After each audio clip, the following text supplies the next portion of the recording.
أصدقائي، حبايبي، أبنائي وبناتي، حبايب وخالات، خلي حياتك معنا. أهلا بكم. النهارده الحقيقة مع التجارب العملية اللي كل الشباب بيحبها وبتسهل عليه إن هو يحول المعلومة النظرية إلى حاجة عملية ملموسة تفهمه بسرعة.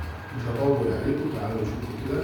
إحنا هنحاول إن إحنا نفرق ما بين الصلب والسائل والغاز من خلال المقارنة من أول المقارنة دي الشكل والحجم والقابلية للانسياب والانضغاط والقابلية للانتشار. تعالوا كده بسرعة عشان الوقت في الفيديو. هنمسك علبة الكبريت ده بالنسبة لي بتمثل جسم صلب، وده بالنسبة لي إناء.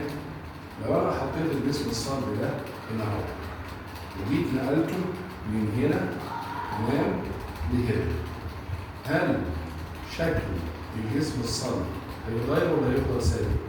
أكيد حضرتك ببساطة شديدة عينيك شافت إن أنا نقلته من هنا لهنا شكله ما اتغيرش.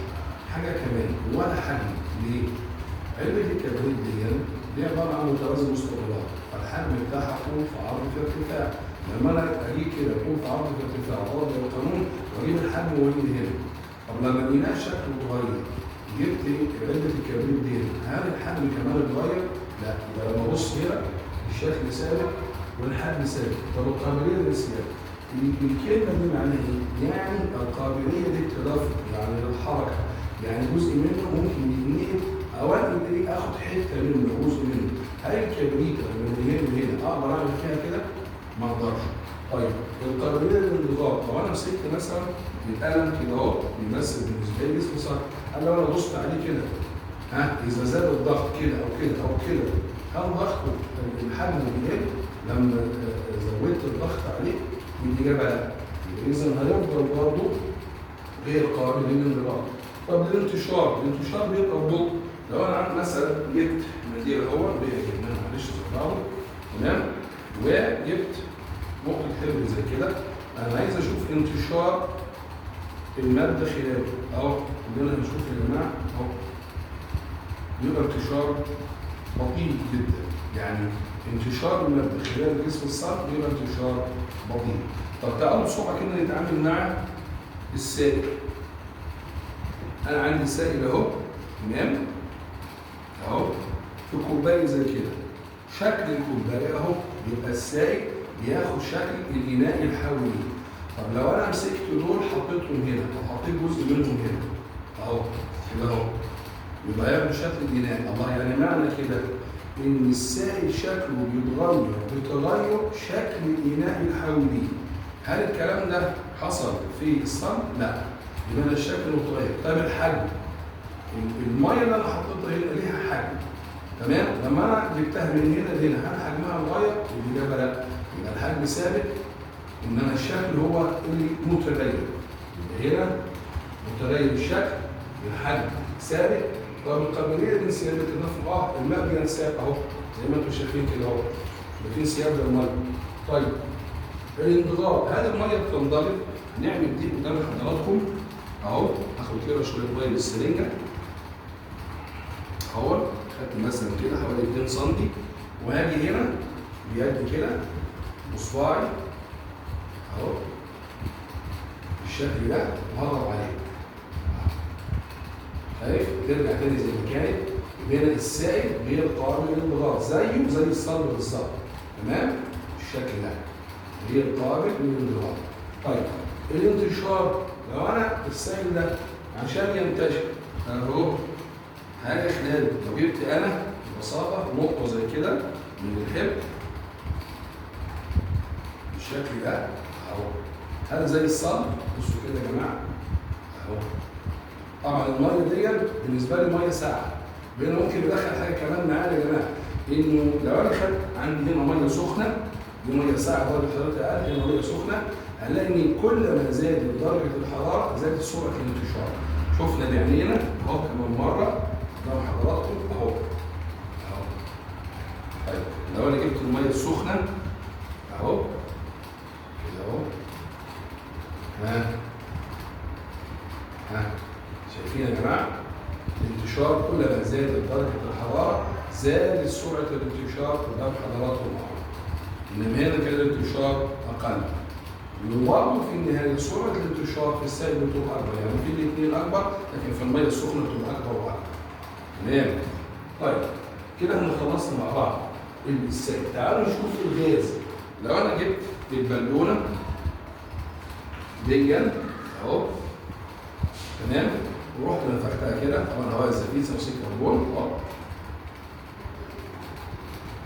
تمام، هبص نلاقي انه الغاز اللي هنا او الهواء اللي هنا عمل ايه؟ بالنسبه كشكل خد شكل البالونه، تمام، وحجمها.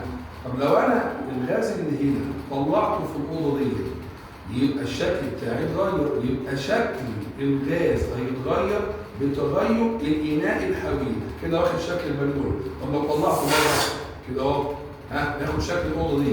طب لو طلعته بره الاوضه ياخد شكل ايه؟ الشقه كلها، وهكذا. يبقى الشكل بيتغير. طب الحجم بتاعي برضه بيتغير. يبقى الغاز الاثنين بيتغيروا، شكل وحجم بيتغيروا، انما بالنسبه للصلب الاثنين ثابتين. السائل اللي بيتغير عندي الشكل، انما الحجم عندي ايه؟ ثابت. تمام؟ طيب يبقى الغاز اللي عندي هنا لو عايز ادرس كمان القابليه للانسياب، يعني تدفق. يا جماعه الهواء بتاعي لو انت عندك مروحه بتحط يدك كده اهو، تلاقي الهواء بسرعه جاي لك كده اهو، وانسان ناحيتك، يعني اتدفق، يعني اتحرك ناحيتك بكل سهوله.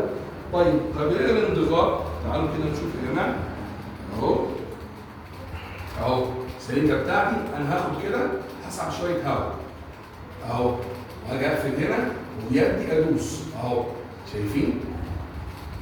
اهو اهو. يبقى اذا ايه؟ الغاز قابل للانضغاط. الغاز قابل للانضغاط، انما السائل لا، ما كانش. عاملها بسرعه قدام حضراتكم ايه تاني؟ اهو اهو، شايفين كده يا جماعه؟ اهو اهو، السائل تدوس عليه كده ما كانش ايه؟ بينضغط. تمام؟ يبقى الحاله الوحيده من حالات الماده الثلاثه اللي هي قابله للانضغاط اللي هي مين؟ الغاز. قدام حضراتكم تاني اهو، السائل اهو، الصلب اهو مش قابل للانضغاط. انا هفضي تاني كده اهو، مش حاجه اهو، هواء، فيها هواء، اعمل كده راحت معايا السرنجه للاخر بالشكل ده ورجعت تاني زي ما انت شايف كده. يبقى هنا الغاز قابل للانضغاط. اخر حاجه هي القابليه للانتشار. لو انا جبت البرفيوم او جبت بخوره مثلا وولعتها وسبتها كده في الغرفه، تبص تلاقي ان البخوره من اخر الاوضه يقدر يشمها كويس، ده معناه ان هو قابل للانتشار، والانتشار بيبقى سريع جدا. نفس القصه لو في مثلا حريقه في مكان انت الدخانه بتاعتها بتشوف لمسافه بعيده جدا جدا بتوصل لك الدخانه دي معناه ان سرعه الانتشار بتبقى كبيره جدا جدا في الماده الغازيه. ليه؟ لان المسافات البينيه بتبقى كبيره، قوه التجاذب بتبقى صغيره، فالماده خلالها تقدر تنتشر بسرعه. اخر حاجه بتاعت الكتله، ان كل ما كانت الماده جزيئاتها كبيره يبقى سرعه انتشارها صغيره. يبقى انا لو عندي مثلا اكسجين وهيدروجين، الهيدروجين خفيف، الاكسجين اتقل شويه. طب مين فيهم هينتشر اسرع؟ اللي كتلته اكبر اللي هو الاكسجين اللي بتبقى سرعته اقل، اما اللي كتلته اخف اللي هو الهيدروجين هيبقى السرعه بتاعته اكبر خلال المواد المختلفه. ارجو ان حضراتكم تكونوا استفدتوا من التجارب العمليه البسيطه دي. شكرا لحضراتكم. السلام عليكم ورحمه الله وبركاته.